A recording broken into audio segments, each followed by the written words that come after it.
Shalom Horas, selamat pagi sahabat GKPS TV. Kembali pagi ini kita akan mendengarkan firman-Nya, dan sebelumnya marilah kita berdoa. Bapa di dalam Yesus Kristus, sungguh kami bersuka cita di dalam Tuhan, oleh karena kasih setia-Mu yang senantiasa boleh menjadi kehidupan kami. Kami boleh menjalani hari ini pun hanya karena kemurah hatian-Mu saja. Dan biarlah kami menjalani hari ini di dalam terang-Mu, yang menuntun kami di jalan-Mu. Dan oleh firman-Mu yang akan kami dengar, iman dan hati kami semakin diteguhkan. Dan biarlah kami boleh mengerti akan kebenaran firman-Mu ini. Dan Tuhan menolong kami untuk menghidupi.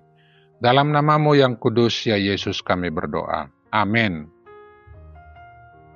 Saudara-saudara yang dikasihi Tuhan kita Yesus Kristus, firman Tuhan bagi kita pada pagi hari ini tertulis dalam Efesus 3 ayatnya yang ke-12. Demikian tertulis di sana.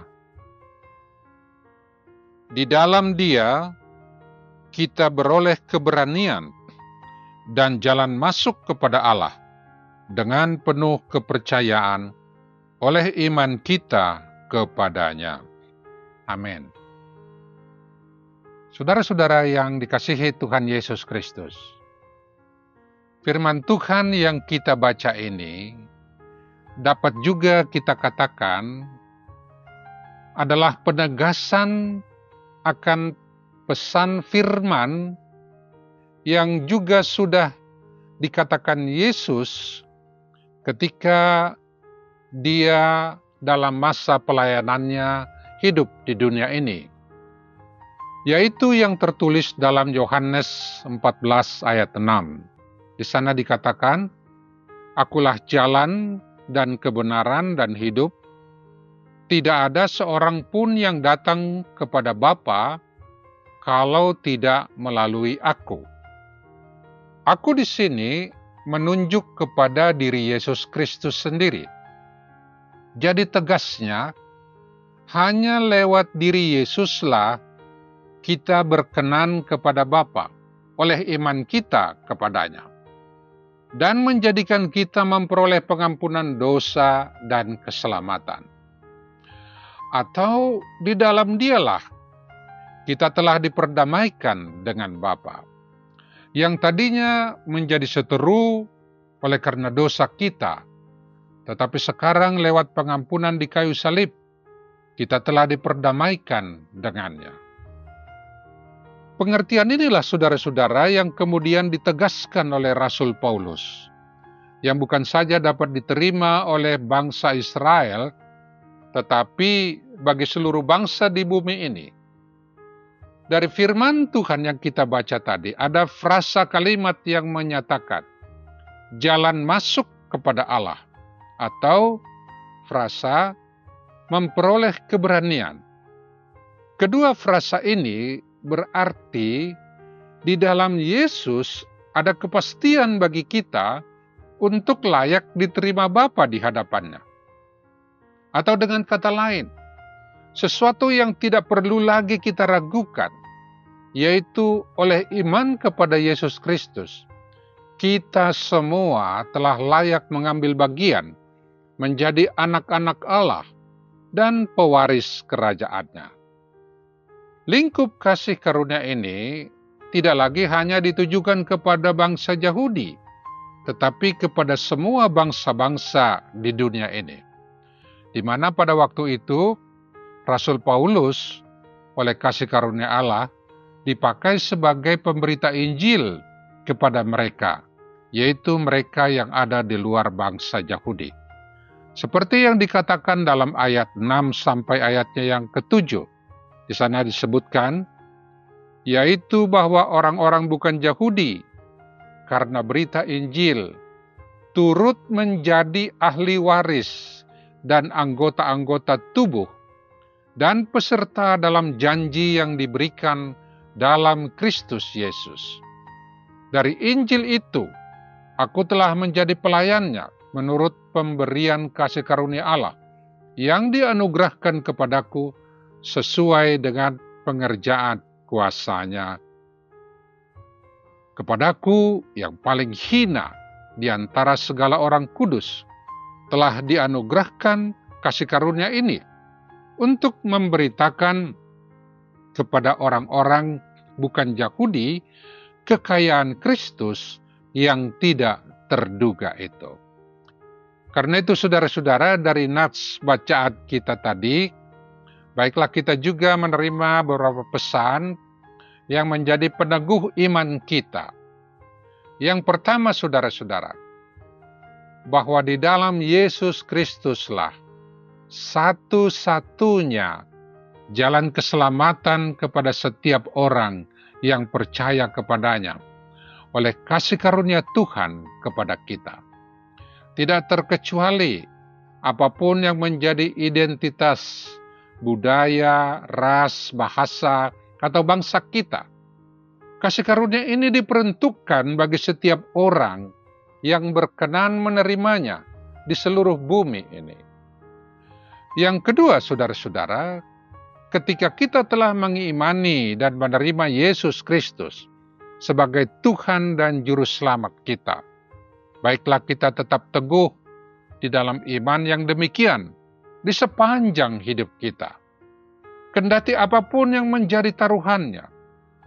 Dan untuk itu kita perlu terus hidup berakar dan dibangun di dalam Dia, agar ketika kita berhadapan dengan berbagai pencobaan maupun ajaran-ajaran yang menyesatkan atau tantangan-tantangan lain, kita telah bertumbuh ke arah kedewasaan iman di dalam Kristus, sehingga kita tidak mudah diombang-ambingkan oleh rupa-rupa pengajaran sesat atau segala pencobaan si jahat yang bermaksud menjauhkan kita daripadanya. Ketika kita telah berpegang teguh kepada kebenaran di dalam Dia dan hidup di dalam kasih-Nya yang telah dinyatakan kepada kita, sekaligus juga itu dapat menjadi benteng pertahanan dalam hidup kita. Sehingga sebaliknya yang terjadi, bila pun segala pencobaan dan kesesatan hadir menggoda dan menerpa kita di tengah kehidupan kita ini, kita tidak kurang tuntunan dan juga kekuatan karena iman kita kepada Yesus. Tuhan tidak kurang panjang tangannya di dalam memberikan kekuatan dan keteguhan bagi kita. Dan hal itu tentu dapat kita imani ketika kita bertumbuh dan dibangun di dalam Dia. Sehingga hidup kita boleh kita nyatakan dalam kesetiaan kepadanya.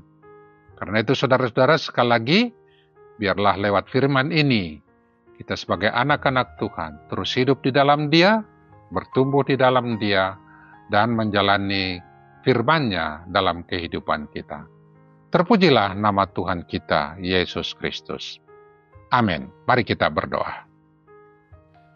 Kembali kami bersyukur kepadamu ya Yesus, Engkaulah jalan kebenaran dan hidup bagi kami. Di dalam Engkau juga kami boleh berkenan datang kepada Bapa. Engkaulah jalan kami untuk dapat menghampiri Bapa oleh karena pengampunan-Mu. Dan perkenanan Bapa ada di dalam Engkau ya Yesus untuk menerima kami. Karena itu terpujilah nama-Mu dari selama-lamanya sampai selama-lamanya. Dan tolonglah kami untuk dapat teguh, setia, dan berpegang kepada iman yang demikian di sepanjang kehidupan kami. Sehingga sampai akhir kehidupan kami pun, kami boleh terbilang sebagai anak-anak Tuhan, yang senantiasa boleh menjalani kehidupan ini di dalam terang firman-Mu ini. Dalam Yesus Kristus Allah kami yang hidup, kami berdoa. Amin.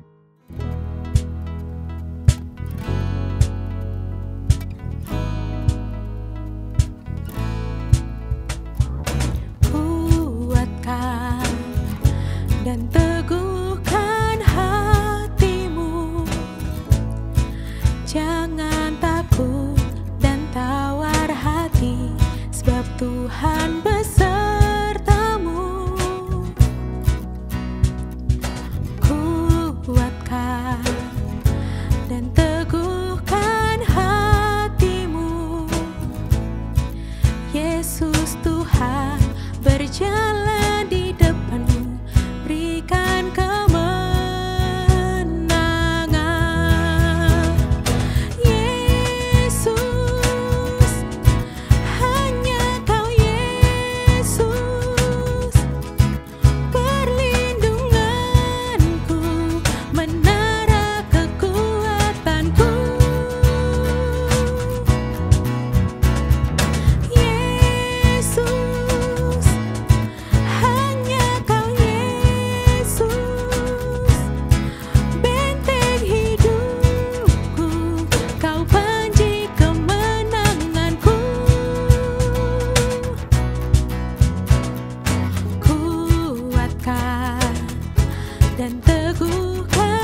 KPS 3